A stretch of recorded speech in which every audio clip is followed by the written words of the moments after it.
بسم الله الرحمن الرحيم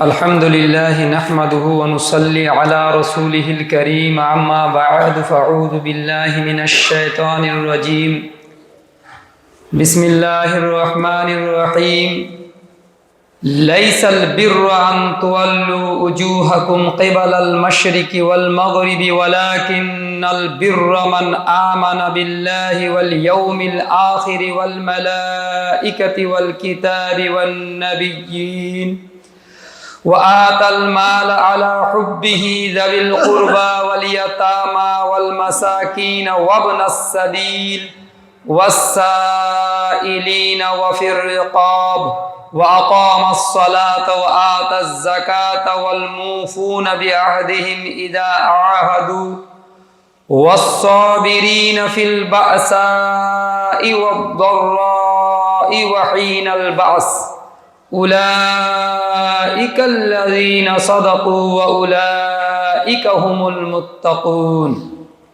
صدق الله العظيم. وعن أبي أمامة رضي الله تعالى عنه قال قال رسول الله صلى الله عليه وسلم من أحب لله وأبغض لله وعطى لله ومنع لله فقد استكمل الإيمان أو كما قال صلى الله تعالى عليه وسلم. আমাদের আলোচ্য বিষয় চলছিল আয়াতুল বীর এবং সূরা আসরের সঙ্গের তাকাবুলি তুলনামূলক আলোচনা, এবং বিষয়বস্তু ছিল হাকিকাতান নেকি কি, হাকিকি নেকি কাকে বলা হয়, বা অথবা এরকম বলা যেতে পারে যে হাকিকাতান নেক লোক কে। এটা আমাদের আসল বিষয়বস্তু এই আয়াতের, এবং আমরা এই আয়াতের আলোচনার সাপেক্ষে গত সপ্তাহে আমরা চার বুনিয়াদি কথাকে নোট করিয়েছিলাম। চার বুনিয়াদি কথা। প্রথম কথা ছিল, আমি ওটাকে আবার ইয়াদা করিয়ে দিচ্ছি, প্রথম কথা ছিল যে এটি একটা কামেল মোকাম্মল তওরের উপরে একটি আয়াত, কোনো সূরা নয়, একটা সূরার অংশ, সূরার একটি আয়াত, 177 নম্বর আয়াত। আর সূরা আসর ছিল একটা মোকাম্মল সূরা, পরিপূর্ণ একটা সূরা। আর আপনি হুজমের এতেবারেতে সূরা আসরকে 3 বার যদি যোগ করা হয় তবে একটি এই আয়াতের সমতুল্য হবে। এত লম্বা আয়াত, কোরআনে কারীমের তাবিল তরিন আয়াতের মধ্যে এটি একটি আয়াত। আগরচে এর থেকেও বড় আয়াত সূরা বাকারাতেই মওজুদ আছে, কিন্তু এটাও নেহায়েত ছোট নয়, এটা বলেছিলাম। আর এই আয়াতের তাই আর সূরার তাউন যেটা হয়েছে এটা নেহায়েত তাওকিফি, অর্থাৎ রাসূল করিম সাল্লাল্লাহু আলাইহি সাল্লাম যেমন আমাদেরকে বলেছেন সেভাবেই। এখানে কোনো মান্তিকি, কোনো উসুলি, কোনো কি বলে গ্রামার, এ কোনো কিছুই কার্যকর হবে না। যেমন রাসূলুল্লাহ সাল্লাল্লাহু আলাইহি সাল্লাম বলেছেন তেমন, এটাকে তাওকিফি বলা হয়, যেমন রাসূলুল্লাহ বলেছেন। এখানে কোনো আর যুক্তি, আমাদের কোনো এ সমস্ত নিজস্ব কথাবার্তা এখানে আর কার্যকর হবে না। এটা আয়াত, এটা নবীজি বলে দিয়েছে, আর ওটা পরিপূর্ণ সূরা, নবীজি বলে দিয়েছে। এই সমস্ত জিনিসগুলো কিন্তু আয়াত আর সূরা হওয়া এ আল্লাহ পাকের পক্ষ থেকে ওহীকৃত, এটা কোনো মানুষের ইজতিহাদের দখলের মধ্যে নেই। দ্বিতীয় কথা ছিল যে সূরা আসরের সঙ্গে এর তাকাবুলি এতেবারেতে আলোচনা। সূরা আসরে মোট 4টি শারায়েতে নাজাত বা লাওয়াজিমে নাজাত, 4 শারায়েত বয়ান করা হয়েছিল। ইল্লাল্লাযিনা আমানু ওয়া আমিলুস সালিহাত ওয়া তাওয়াসাউ বিল হক ওয়া তাওয়াসাউ বিস সাবর। এই 4 শারায়েতে নাজাতের মধ্যে আমরা ভাগ করে দেখিয়েছিলাম এখানে যে সূরা আসরে এই 4টি বিষয় ছিল, আর 4টি বিষয়কে আমরা ভাগ করে দেখিয়েছিলাম। এর মধ্যে 3টি বিষয়ের সামান্য কিছু তাফসীল, মানে ব্যাখ্যা বিশ্লেষণ সহ সামান্য কিছু এই আয়াতের মধ্যে ব্যাখ্যা করে দিয়েছে। যেমন ঈমান, সূরা আসরের মধ্যে লফজে ঈমান আছে, ঈমানের কি ব্যাখ্যা ছিল সেটা বলছে যে মান আমানা বিল্লাহ একটা, ওয়াল ইয়াউমিল আখির ওয়াল মালাইকাতি ওয়াল কিতাবি ওয়ান নাবিয়্যিন, 5 পাত্তিতে ফুলকে খিলিয়ে দিয়েছিল এখানে এই আয়াতের মধ্যে। আচ্ছা, আমলে সালেহ ছিল, এই আমলে সালেহকে আমরা 3 ভাগে ভাগ করে দেখিয়েছিলাম। আমলে সালেহ ইনসানি হামদর্দি, খিদমতে খালক আর সাখাওয়াত, এটা একটা পয়েন্টে।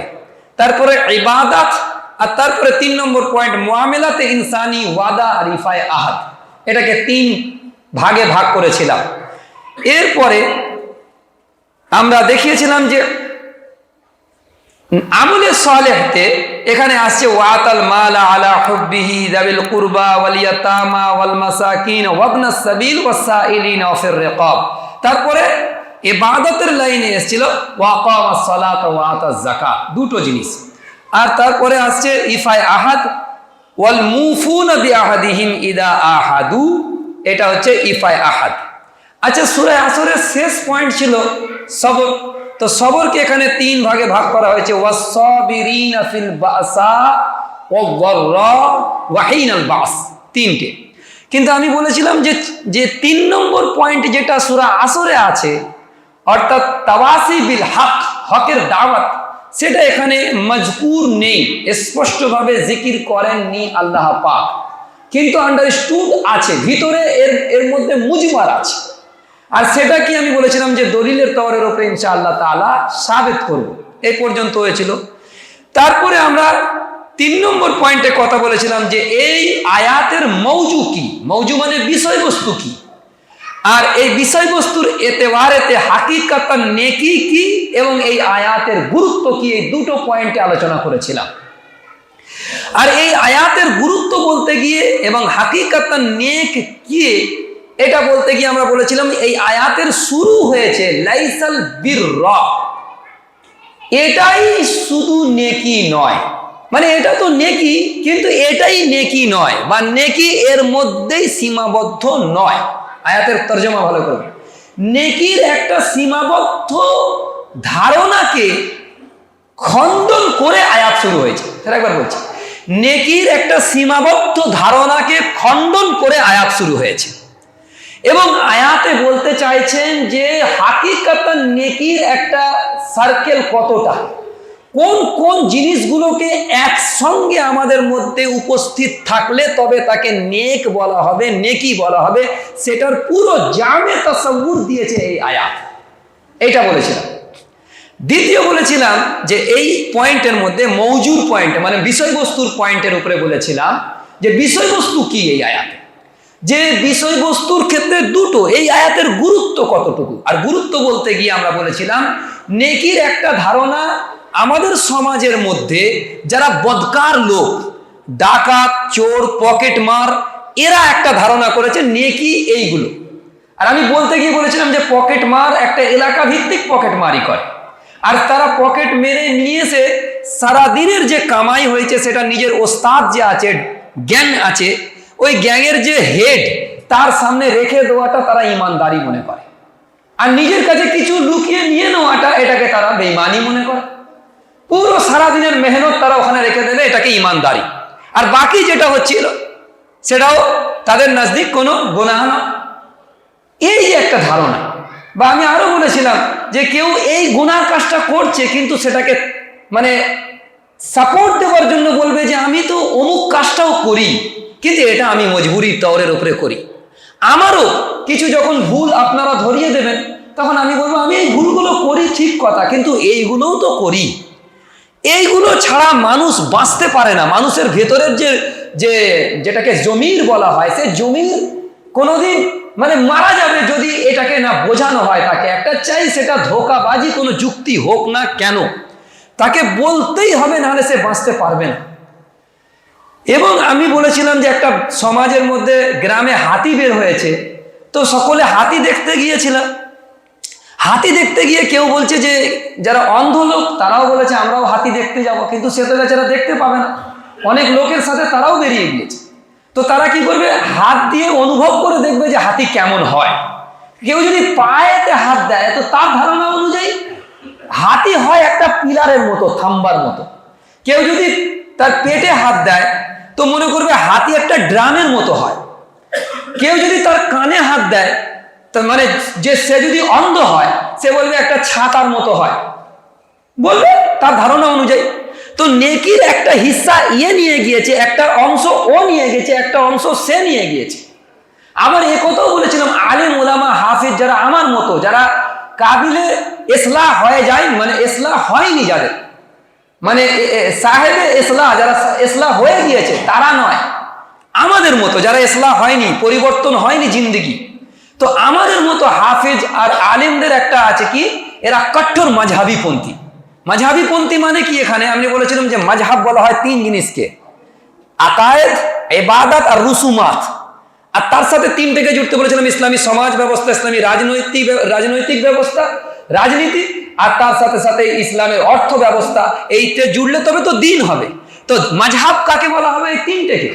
অন্যান্য ধর্মতে মাযহাব আছে, তো কট্টর মাযহাবপন্থীরা হয় কিরকম, যে তারা ইবাদতি লাইনে যারা এদিক ওদিক হয়ে যাবে তারা খুব গোসায় এসে যাবে, আরে এরকম কেন হলো? হালাকে পায়জামা পরছে, সে কেউ একজন পায়জামা পরছে, তো পড়ার সময় যদি সে বসে বসে পায়জামা না পরে দাঁড়িয়ে পড়ে, তার উপরে তানকিদ করা হবে, দাঁড়িয়ে পায়জামা পরতে আছে। হালাকে শরীয়তে কোনো এরকম জরুরি কোনো বিষয় নয়, এরকম কোনো কথা বলা নেই যে দাঁড়িয়ে পায়জামা পরা যাবে না, বসেই পরা সুন্নত, এরকম নেই কথা। তবে এর উপরে জোর দেওয়া হয়, কট্টর মাযহাবী পন্থীরা এরকম করে।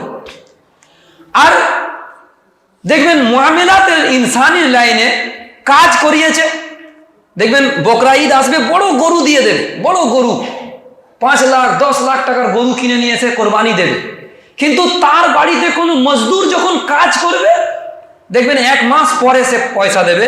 অথচ রসুল করিম সাল্লাল্লাহু আলাইহি ওয়াসাল্লাম বলছেন যে মজদুরের গায়ের ঘাম শুকোবার আগে তাকে তার পাওনা বুঝিয়ে দাও, এখানে কিন্তু সে কমজোর হয়ে যাবে।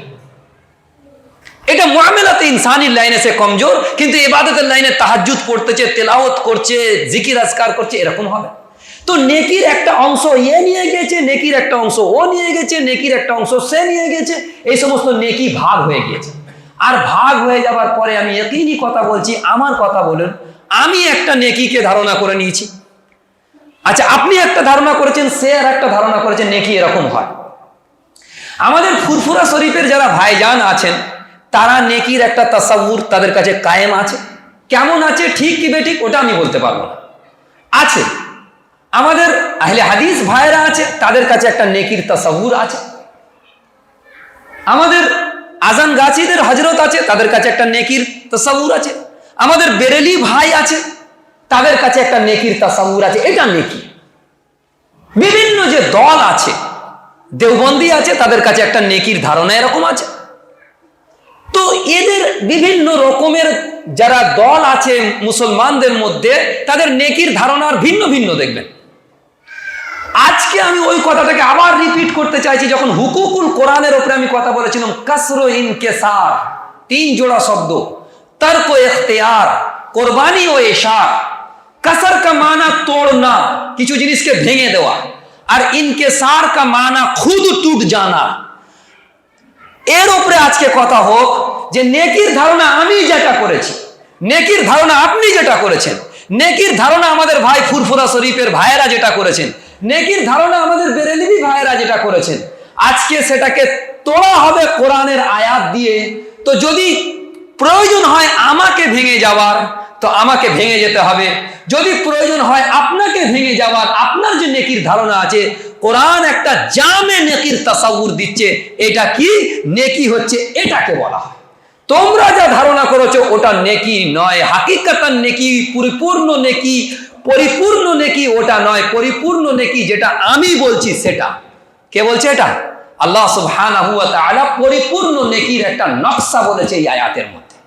তাহলে বোঝা গেল যে এই আয়াতে যে নেকির ধারণা দেবে, তাতে যদি আমার খেলাফ চলে যায়, আমাকে ভেঙে যেতে হবে কোরআনের জন্য। যদি আপনার বিরুদ্ধে চলে যায়, আপনাকেও ভাঙতে হবে কোরআনের জন্য। কাসর ইনকেসার, তর্ক ইখতিয়ার, যা তরক করতে বলেছে তরক করো, যা ছাড়তে বলেছে ছাড়ো, আর যা ইখতিয়ার করতে বলেছে, নিতে বলেছে নিয়ে নাও। কোরবানি ও ইশার, কোরবানি করো কোরআনের জন্য, আর ইশার বলা হয় অপরের হককে তরজিহ দেওয়া, প্রাধান্য দেওয়া, এটাকে বলা হয় ইশার। এই 3 জোড়া শব্দের উপরে গৌর করো যে আজকে ধারণা কি দিয়েছে। এখানে একটা খুব বড় বিষয় রয়েছে যে লাইসাল বীর, আমি বলেছিলাম যে লফসে বীর এর উপরে আমরা তাহকিক করব যে কি আছে এর মধ্যে। কোরআন শরীফে বীর আর বীররু আর বীররি এই তিনও শব্দ মজুদ আছে বিভিন্ন জায়গাতে। দেখবেন সূরা মায়েদাতে 2 নম্বর আয়াতে বিররি শব্দ আছে, সূরা মায়েদার 2 নম্বর আয়াতে বিররি শব্দ রয়েছে। এখানে সূরা মায়েদাতে বিররি শব্দ আছে, আর আরেক জায়গায় সূরা বাকারাতে আছে বিররা। বিররু শব্দ তো সূরা বাকারাতে আছে, দুটোই শব্দ, যে ওয়ালাইসাল বিররু বিআন তাতুল বুয়ুতা মিন যুহুরিহা ওয়ালাকিন্নাল বিররা মানিত্তাকা। জাহেলিয়াতের জামানায় তারা যখন হজ করতে যেত তো ইহরাম বেঁধে বের হয়ে ফেরত পড়েছে, আর ইহরাম বেঁধে বের হয়ে যাওয়ার পরে তারা কি করত, যে ঘরে আবার সাদিদ প্রয়োজন হয়েছে, প্রবেশ করতে হবে, তখন তারা কি করতো, ঘরের উল্টো দিক দিয়ে পিছন দিক দিয়ে ঢুকতো বা পাঁচিল টপকে ঢুকতো, এইভাবে তাদের, আর তারা মনে করতো এটা একটা নেকির কাজ। তো কোরআন বলেছে লাইসাল ওয়ালাইসাল বিররু বিআন তাতুল বুয়ুতা মিন যুহুরিহা ওয়ালাকিন্নাল বিররা মানিত্তাকা।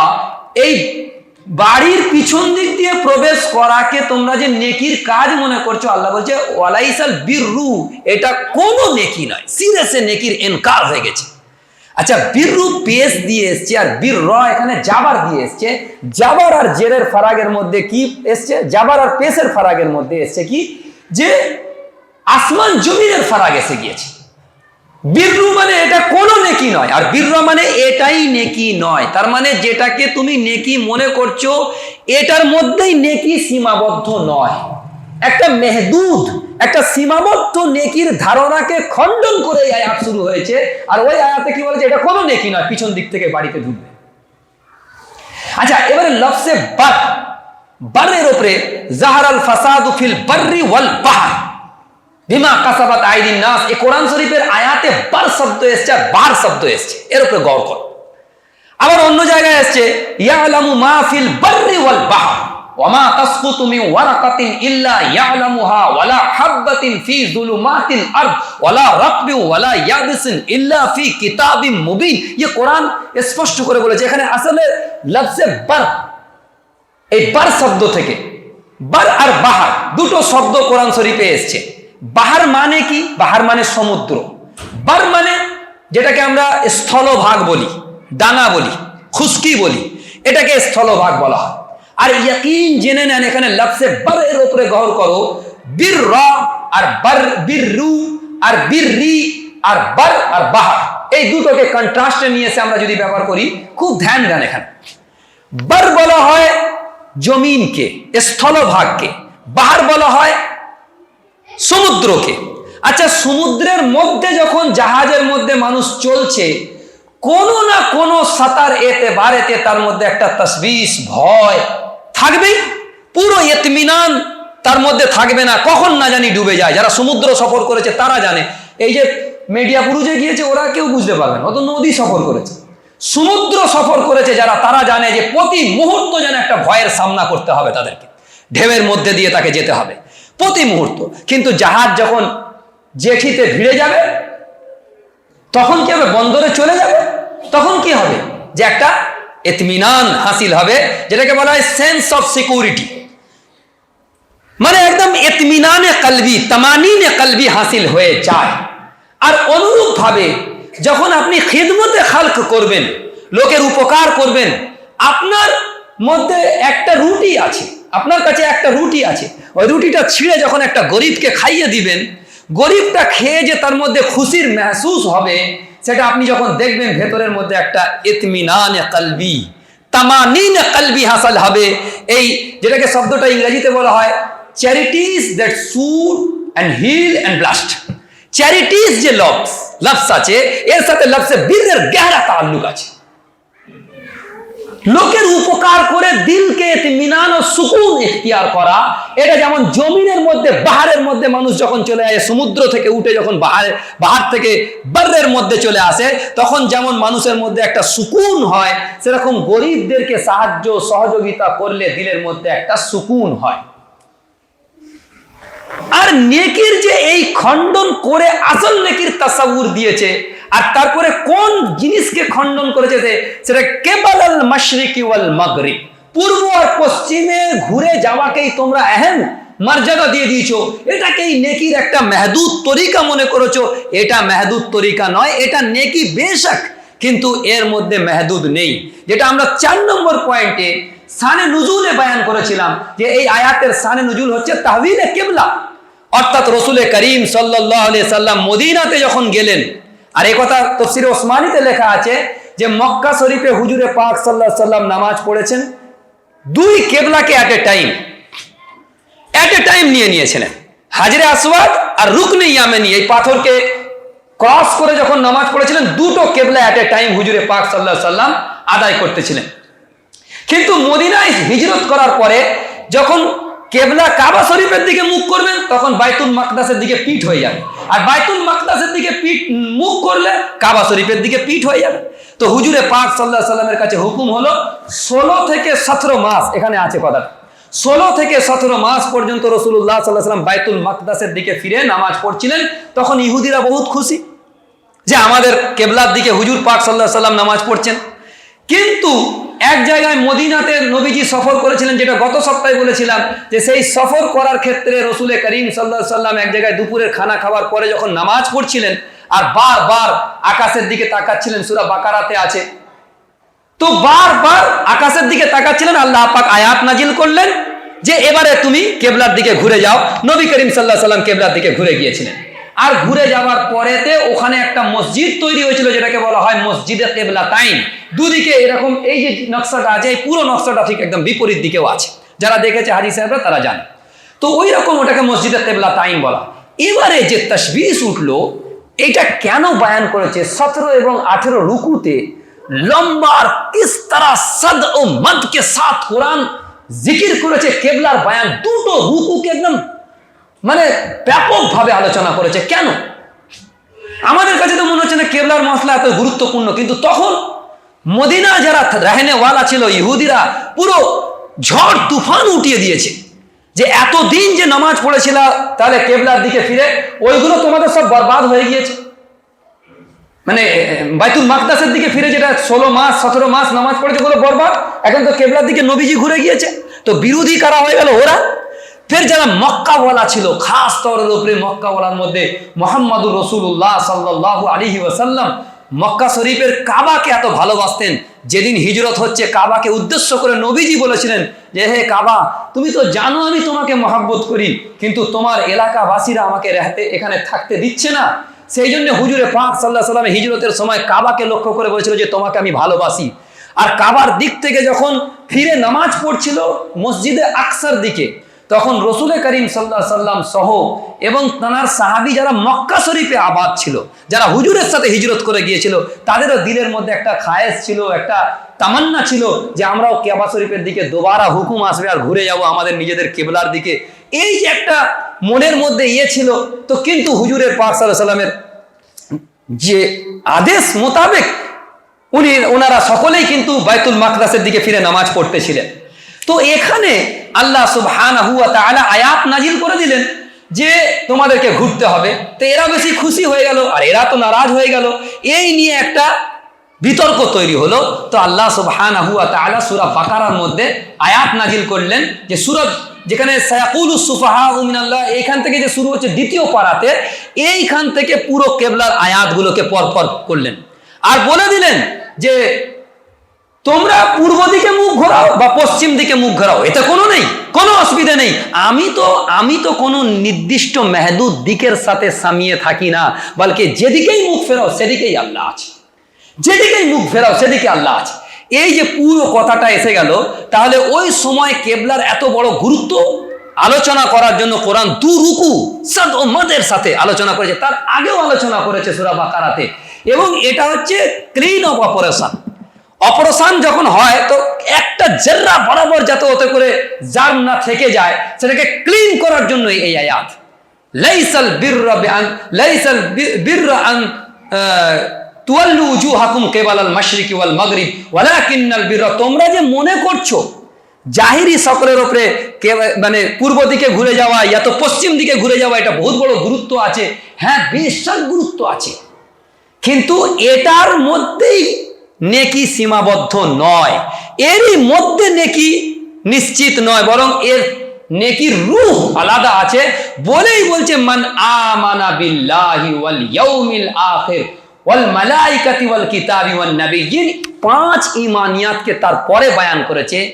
বোঝা গেল যে নেকির রূহ কি, নেকির রূহটা কি জিনিস, এটাকে আমাদের জানতে হবে। জাহিরি সকল সুরতের মাধ্যমে আমরা একটা ফর্ম, একটা প্যাটার্ন জানতে পারি, কিন্তু এর হাকিকত কি, এর ভিতরের রূহ কি, সেই রূহ হচ্ছে ঈমান।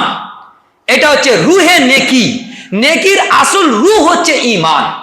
আর ঈমান যদি না থাকে, যত নেকির কাজ আপনি করবেন, কোরআন বলছে যে হাবা মানসুরা, একদম বালি, ধুলো বালির মতো করে কিয়ামতের দিনে উড়িয়ে দেওয়া হবে, ও নেকি নয়। দেখবেন অনেকজন দুনিয়া বিয়েতে বেড়াতে অমুসলিমরা অনেক নেকি কাজ করছে, মনে হবে বড় হসপিটাল করে দিয়েছে, দেখা যাচ্ছে গরিব থেকে গরিবের বাড়িতে বড় লাখো কোটি গিয়ে খাচ্ছে। কেন খাচ্ছে? যদি ঈমান বিল্লাহ তার মধ্যে না থাকে, ঈমান বিল আখিরাত না থাকে, তাহলে ওই কাজটা কিসের জন্য করছে? করছে তো দুনিয়াকে দেখাবার জন্য, দুনিয়াকে দেখাবার জন্য, দুনিয়াতে বাহবাহ পাওয়ার জন্য। এই কাজগুলো করা হয় যদি ঈমান বিল্লাহ আর ঈমান বিল আখিরাত না থাকে, তো জানতে হবে নেকি তো আছে, নেকির রূহ নেই। আর ও কিয়ামতের দিনে আল্লাহর কাছে গ্রহণযোগ্য হবে না। আমি অঙ্কের একটা ফর্মুলা দিয়ে বোঝাতে চাইছি। 1 লিখলাম, 1-এর পিঠে 0 দিলাম, 1টা মনে করুন ঈমান, 0টা মনে করুন আমলে সালেহ অর্থাৎ নামাজ, তো 10, হজ তো 100, রোজা 1000, এরকম করে বাড়তে থাকবে। কিন্তু 1টাকে যদি মুছে দেওয়া হয়, ওই যে বোর্ড আছে ব্ল্যাক বোর্ডের মধ্যে 1 মুছে দেওয়া হয়েছে, এবারে নামাজ আছে, রোজা আছে, হজ আছে, যাকাত আছে, এর কোনো মূল্য থাকবে? শূন্যগুলোর কোনো মূল্য আছে? হ্যাঁ, 1 আছে বলে শূন্যগুলোর মূল্য আছে, 1 নেই তো শূন্যর কোনো মূল্য নেই, কোনো হাইসিয়াত নেই। ওই জন্য রুহে নেকি হচ্ছে ঈমান। এবারে আমাদের কাছে আসেন, এখানে কোরআন কি ফলসফায়ে আখলাক, কোরআনের চারিত্রিক দর্শন বিষয়বস্তু। এটা কোরআনের চারিত্রিক দর্শনের উপরে এটা প্রশ্ন হবে যে ইনসানি আকদার ইয়া তো হামেশার জন্য ইনসানের মধ্যে আছে, নাকি কিছু সময়ের জন্য এবং সময়ের পরিবর্তনের সাথে সাথে সেটা পরিবর্তন হতে থাকে? এটা আসল প্রশ্ন। ইয়া তো ইনসান যেটা নিজে বুঝে রেখেছে এমন কিছু নেকি আছে, যেমন কোরআনের মধ্যে বলেছে মারুফ আর মুনকার, তা'মুরুনা বিল মারুফ ওয়া তানহাউনা আনিল মুনকার। এই মারুফ আর মুনকার কাকে বলা হয়? মারুফ বলা হয় ওই ভালো জিনিসকে যেটা মানুষ আগে থেকে জানে যে এটা মানুষের জন্য কোনো পড়াশোনা, তফসির পড়া, হাদিস পড়া, কোরআন পড়া, এগুলোর কোনো প্রয়োজনীয়তা নেই। একটা হিন্দু, খ্রিস্টান, বৌদ্ধর বাচ্চাও কিন্তু এটা জানে, এটাকে মারুফ বলা হয়। মুনকার বলা হয় ওইটা যেটা তবিয়ত ইবা করতেছে না, নিজের ভেতর থেকে সেটাকে সম্মান করছে না, সেটাকে নিতে পারছে না, এটাও খারাপ। যেমন ঝুট কথা বলা, মিথ্যা বলা, এটার জন্য কি কোরআন হাদিস পড়তে হবে? ঝুট খারাপ, সবাই জানে, সব ধর্মের লোক জানে। এটাকে বলা হয় বেসিক হিউম্যান মরাল ভ্যালুজ, মানুষের মৌলিক যে বিষয়বস্তু সেটা তার মধ্যে মুজমার আছে, বেসিক হিউম্যান মরাল ভ্যালুজ। এখন যে এই কথাটাকে আমাদেরকে নোট করাতে চাইছি, যেটা খুব ভালো করে বোঝেন, যে আমি যে ঝুট কথা বলবো আর বলবো না, কোন জিনিস আমাকে বলাবে বা কোন জিনিস আমাকে বলা থেকে রোকবে? কেন বলবো না আমি ঝুট? ঝুট বললে আমার লাভ হবে, 10,000 টাকা আমার অ্যাকাউন্টে ঢুকে যাবে, তা আমি ঝুট কেন বলবো না? আমি লোককে ধোঁকা দিলে আমার ফায়দা হবে, লোকের সাথে আমি খারাপ ব্যবহার করলে আমার বিল্ডিং বেড়ে যাবে, তো আমি কেন করব না? আর কেন আমি সত্য কথা বলবো, কেন ঝুট বলবো না, কেন ধোঁকা দেবো না, কেন চুরি করব না? কোন জিনিস আমাকে করাবে এটা? কোন জিনিস? সেটাকে বলা হয় মোটিভেটিং ফোর্স, জজবায়ে মুহাররাকা, জজবায়ে মুহাররাকা ইয়া তো মোটিভেটিং ফোর্স। মোটিভেটিং ফোর্স যেটা আছে সেটা আমাকে করাবে, আর সেটা হচ্ছে জজবায়ে ঈমান বিল্লাহ এবং জজবায়ে ঈমান বিল আখিরাহ। এই দুটো জিনিস না থাকলে, এই আয়াত আমি পড়ে দিচ্ছি, সূরা আলাকের আয়াত 5 নম্বর আয়াত পর্যন্ত তো প্রথম ওহী নাজিল হয়েছিল, তারপর 6 থেকে দেখুন, কাল্লা ইন্নাল ইনসানা লা ইয়াতগা আর রাআহু ইসতাগনা এই দুটো আয়াতকে গৌর করো, 6 এবং 7 নম্বর আয়াত। কখনোই নয়, কাল্লা ইন্নাল ইনসানা লায়াতগা, যে মানুষ ধৃষ্টতা দেখাবেই, মানুষ গোনার দিকে হামেল হয়ে যাবে, গোনার দিকে এগিয়ে যাবে। এবং তারপরে বলছে ইন্নাল কাল্লা ইন্নাল ইনসানা লায়াতগা আররাহু ইসতাগনা, আর এ কারণেই সে নিজেকে অভাবমুক্ত মনে করে। কেন এটা মনে করে, কেন গোনার দিকে ধাবিত হয়? অভাবমুক্ত মনে করে। একটা যে ফিজিক্যাল লস, একটা যে মরাল লস। আমি যদি ঝুট বলি, সঙ্গে সঙ্গে আমার জিভেতে কোনো পোকা লেগে গিয়েছে, জিভ কেটে পড়ে গিয়েছে, না। আমি কাউকে অন্যায়ভাবে মেরে দিলাম, আমার হাত অবাস হয়ে গেল, প্যারালাইজড হয়ে গেল, না, হচ্ছে না। মরাল লস কিন্তু পুরোপুরি ভাবে দুনিয়াতে স্পষ্ট দেখা যায় না, কিন্তু ফিজিক্যালি লস সেটা কি? যে আমার জবানের মধ্যে একটা অঙ্গার, আগুনের জ্বলন্ত অঙ্গার তুলে রেখে দিলাম, জবান জ্বলে যাবে সঙ্গে সঙ্গে। হাত আগুনের মধ্যে ঢুকিয়ে দিলাম, জ্বলে যাবে। তাহলে যখন মরাল লস যখন স্পষ্ট হয়ে আসছে না দুনিয়াতে, তবে কেন আমি ঝুট থেকে বাঁচবো? আগারচে আমার ঝুট বললে লাভ হচ্ছে, হয় না? হে দিয়ানত, হে দিয়ানত পর তু লানত, দিয়ানত তোমার উপরে লানত। আমি যখন সত্য বলেছি তখন আমার ক্ষতি হয়েছে। হার ইয়ে খিয়ানত পর তু রহমত, তুমি তো রহমত, খিয়ানত করেছি তুমি রহমত। কেন? তোমার বজাতে আমার লাভ হয়েছে। তো খিয়ানত করলে তো লাভ হয়, কিন্তু কেন করবে না? মানুষ তো নিজেকে, এখানে কি বলছে, আর রাহু ইসতাগনা, নিজেকে আজাদ মনে করেছে এবং নিজেকে অভাব মুক্ত, যেটাকে বলা হয়, যেটা তর্জমা করেছে অভাব মুক্ত মনে করেছে। অভাব মুক্ত কই, আমি তো ঝুট বললাম, আমাকে সমাজে তো ফের ইজ্জত হচ্ছে, কেন বলবো না? তো এখানে তার পরের আয়াত, ইন্না ইলা রাব্বিকা রুজা, এই আয়াতটাকে এইভাবে পড়তে হবে যেমন আমি পড়ছি, ইন্না ইলা রাব্বিকা রুজা, যেন আমার ভেতরের নফসে ইনসানিকে টেনে আর খিঁচে রেখে দিয়েছে। নিশ্চয়ই তোমাদেরকে আল্লাহর দরবারে একদিন ফিরে আসতে হবে।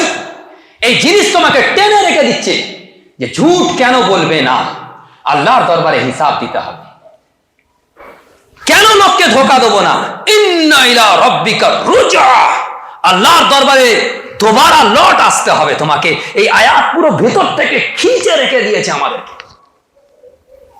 এই জন্য বলছি যে আল্লাহর ভয় আর আল্লাহর মোহাব্বত, জজবায়ে মুহাররিকার এই দুটো পহলু আছে, একটা নেগেটিভ একটা পজিটিভ। পজিটিভ পহলু আল্লাহর মোহাব্বত, নেগেটিভ পহলু আল্লাহ পাকের ভয়। এই দুটোই থাকবে, তবে গিয়ে আমি ঝুট কথা থেকে নিজেকে বাঁচাতে পারবো এবং সত্য কথার উপরে আমাদা হয়ে যাব। কথা বুঝতে পেরেছি? আল্লাহর মোহাব্বত, যেমন দেখবেন ছোটবেলায় আমার মা বাপ আমাকে মারতো কোনো কথা না শুনলে, কিন্তু এখন আর মারে না। কিন্তু এখনো মা বাপের কথার বিরুদ্ধচারণ করি না, এই জন্য যে মার খাবার ভয়েতে নয়, বরং ভয় একটা আছে, তখনও ছিল এখনো আছে। তখন মার খাবার ভয় ছিল, এখন এইটা ভয় আছে, মা আমার নারাজ হয়ে যাবে, আব্বা জান আমার নারাজ হয়ে যাবে। নারাজগির ভয়েতে, কেন নারাজ হয়ে যাবে? তানাকে আমি মহাব্বত করি, তিনি আমাকে মহাব্বত করেন। সুতরাং এই মহাব্বতের জায়গা অটুট রাখার জন্য একটা ভয় সর্বক্ষণিক কাজ করে যে তানাকে আমি মহাব্বত করি, তিনি আমাকে মহাব্বত করে। যদি তানার কথার খেলাফটা আমি করি, তিনি নারাজ হয়ে যাবে, এই ভয়েতে সে কাজ করে। আর আল্লাহ পাকের মহাব্বত, আল্লাযীনা আমানু আশাদ্দু হুব্বান লিল্লাহ, যারা সাহেবে ঈমান হবে তারা আল্লাহর মহাব্বতে সাদিদ তরিন হয়ে যাবে। আর আল্লাহ পাকের ভয়, হাদিস শরীফের মধ্যে এসেছে, মুমিনের দিল তো দুটো জায়গায় ভাগ থাকবে, একটা দিলের মধ্যে পরিপূর্ণ আল্লাহর ভয় আর একটার মধ্যে পরিপূর্ণ আশা। এরপরে চলে আসেন ইয়াউমে আখিরাত, তারপরে বলছে ওয়াল ইয়াউমিল আখির। আখিরাতের উপরে যখন কথা বলেছে, তো আখিরাতের সাথে এই নেকির কি সম্পর্ক? যে আখিরাতে জান্নাতের শখ, ওতেও ওই দুটো কথা আসবে, নেগেটিভ এবং পজিটিভ। নেগেটিভ পজিটিভ কথা কি আছে? যে জান্নাতের আশা, আকাঙ্ক্ষা, আল্লাহ পাকের পুরস্কারের শখ, এ আমাকে নেকির দিকে নিয়ে যাবে এবং অন্যায় থেকে আমাকে বাঁচাবে। আর জাহান্নামের ভয়, আগ্নেয়গিরির যখন অগ্নি উৎপাত হয়, তখন ভূমধ্য সাগরের পাড়ে যে ভিসুভিয়াস আছে, সব থেকে পৃথিবীর বড় আগ্নেয়গিরি, তার যখন অগ্নি উৎপাত হয় 9 মাইল এলাকা পুরো অ্যাট্রাক্টেড হয়ে যায়, পাথরগুলো গলে লাভা হয়ে 9 মাইল এরিয়া পর্যন্ত ছড়িয়ে যেতে দেখা যায়। ওটা আবার বাতাসের সংস্পর্শে এসে কংক্রিট হয়ে যায়, তারপরে পাথর তৈরি হয়ে যায়, আবার পাথর তৈরি হয়ে যায়। তো একটা আপনাদের বাড়িতে যে আগুন জ্বলে তাতে পাথর দিয়ে দেখেন গলে কিনা? তো আগুনের টেম্পারেচার দুনিয়াতে কত আছে যেতে পাথর গলে পেঁজা তুলোর মতো হয়ে একদম পুরো লাভা হয়ে চারদিকে চলে যাচ্ছে। তো ওই টেম্পারেচারের থেকেও 70 গুণ বেশি আল্লাহ পাকের জাহান্নামের টেম্পারেচার কে তৈরি আছে ওখানে জ্বালার জন্য। হাড় পর্যন্ত গলে রাখ হয়ে যাবে, আর জাহান্নামের ইন্ধন হবে অকুদুহান নাস ওয়াল হিজারা, মানুষ আর পাথর হবে জাহান্নামের ইন্ধন। আল্লাহ পাক যেন আমাদের সকলকে বাঁচিয়ে নেয় জাহান্নাম থেকে। তো এই জাহান্নামের ভয় মানফি পেহলু, এ আমাকে বাঁচাবে। আর 3 নম্বর পয়েন্ট হচ্ছে ঈমান বির রিসালা। আমি এখানে এঁকেছিলাম ঈমান বিল্লাহ তাওহীদ, আর পরকালের প্রতি ঈমান, আখিরাত আর রিসালাত। রিসালাত আমাকে কি করবে? নবীর প্রতি ঈমান, এটা আমাকে কি করবে? এটা একটা ফর্ম আতা করবে, প্যাটার্ন দেবে আমাকে। দুটো কাজ করবে, একটা প্যাটার্ন দেবে। প্যাটার্ন কি? যে আমি নামাজ তো পড়বো, কিভাবে পড়বো? নামাজের পুরো জাহেরি সকল পুরো মুহাম্মদুর রাসূলুল্লাহ সাল্লাল্লাহু তাআলা আলাইহি ওয়াসাল্লাম থেকে নিতে হবে প্যাটার্ন, এইটাকে নিতে হবে। আর এর সাথে সাথে নামাজের একটা রূহ আছে, অর্থাৎ হুজুরে কলবি, ইখলাসুন নিয়ত, ये सब নামাজের ভিতরের রূহ। আর নামাজের জাহিরি সকল রুকু কেমন ভাবে করব, হাত কেমন ভাবে বাঁধবো, হাত কেমন ভাবে তুলবো, পুরো প্যাটার্ন মুহাম্মদুর রাসূলুল্লাহ সাল্লাল্লাহু আলাইহি সাল্লাম দিয়েছে। লাকাদ কানা লাকুম ফি রাসূলিল্লাহি উসওয়াতুন হাসানাহ।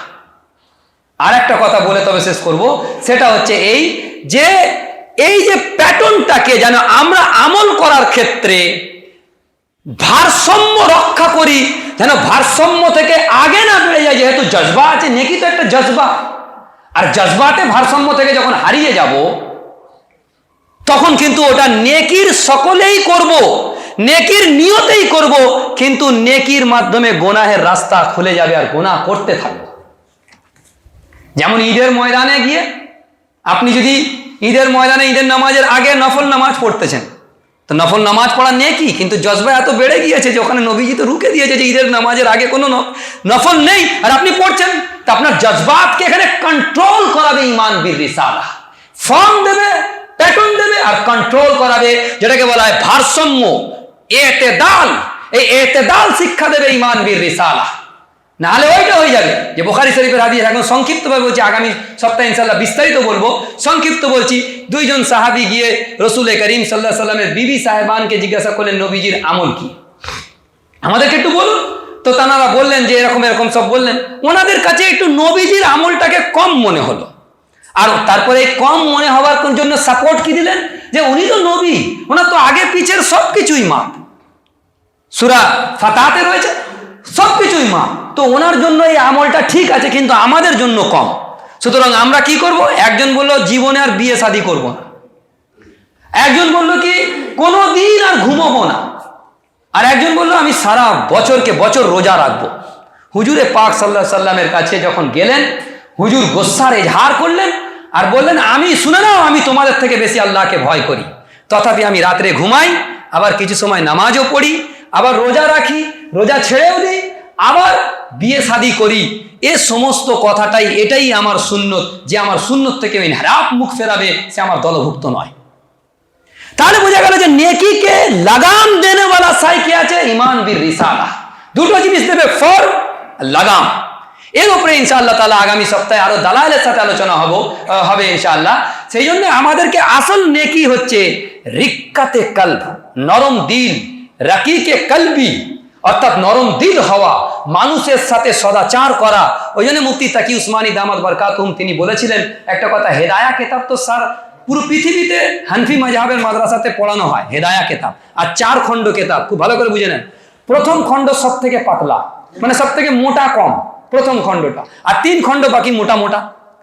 এই প্রথম খণ্ডতে ইবাদত, নামাজ, রোজা, হজ, যাকাতের আলোচনা আছে, আর বাকি 3 খণ্ড মুআমালাতে ইনসানি, সামাজিকতা, মানুষের সাথে মানুষের 3 খণ্ড।